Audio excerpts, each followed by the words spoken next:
Hello, Suzanne Connors with Dawning Visions Hypnosis.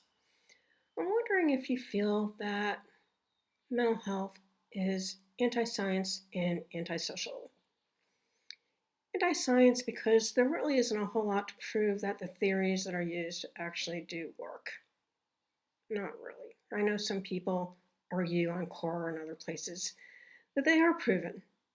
However, there's way too many patients who either leave therapy because they didn't get what they wanted out of it, meaning have their problem resolved, or B, realize that it wasn't a healthy situation for them, or C, just got fed up with the whole process because they never saw an end to it. There might be other reasons, but those are the ones that I generally read about with patients who are complaining about their therapy sessions and why many of them leave. So this is a problem. And it can be very antisocial because there's these things called stigma attached to a person who is given a mental health diagnosis. It is a reason why many people will not go for mental health therapy, even though they probably could use it. They don't want the stigma attached.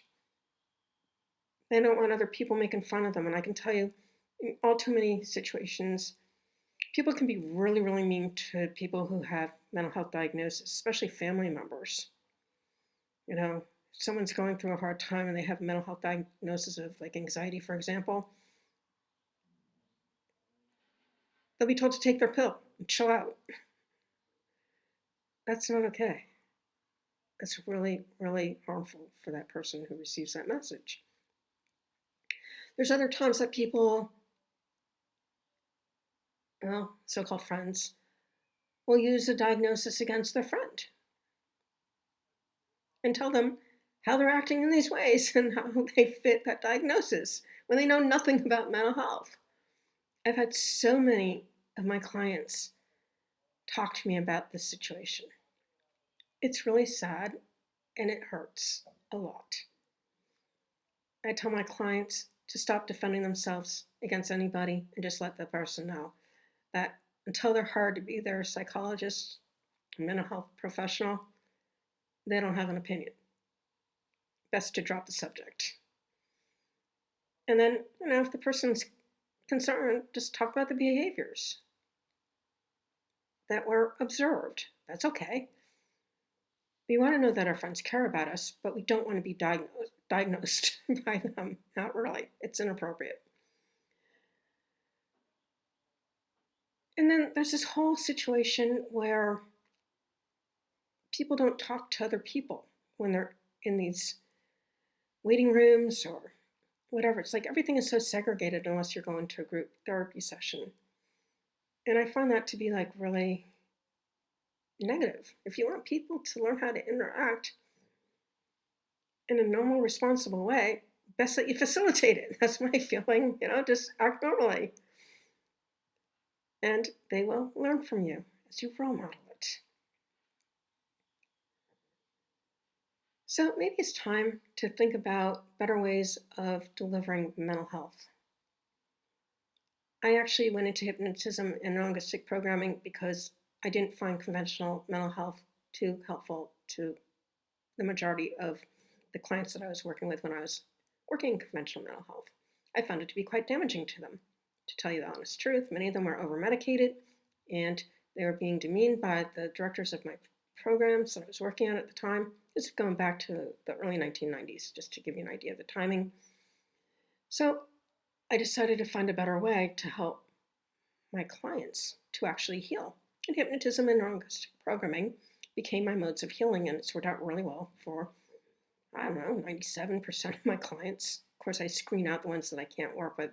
You really can't work with people with psychotic features and people with IQs under 70 because they can't focus on the techniques.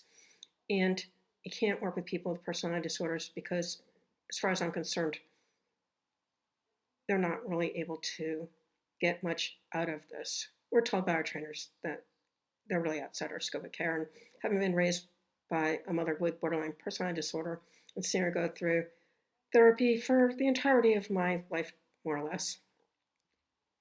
She got nowhere with it. It wasn't that she didn't want to heal, it was just that she didn't have the capacity. Those are two different things.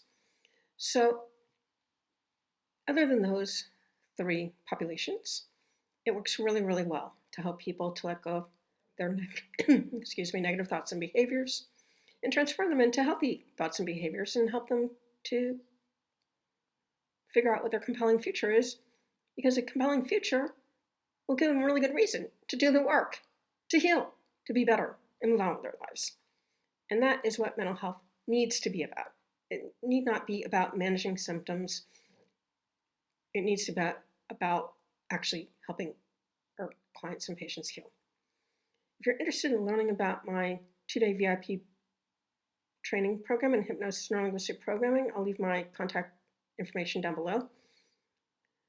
It includes a 12-month mentorship so that if you have a patient that you're working with and you don't know exactly how to apply the techniques, I'll tell you exactly what order and what you need to do in a video call, and you'll do it. And then a few days later, you'll let me know how well it worked, because that's what my trainees do. It's a really wonderful feeling, because my mission is to help as many of you learn hypnotism and neuro-linguistic programming so you can help so many more of your patients to truly heal and overcome their problems so they can move on with their lives, because every person who's capable of doing so needs to have that available to them. Well, that's all I have for you for today. As always, I thank you for spending your time with me. Till next time. Bye-bye, all.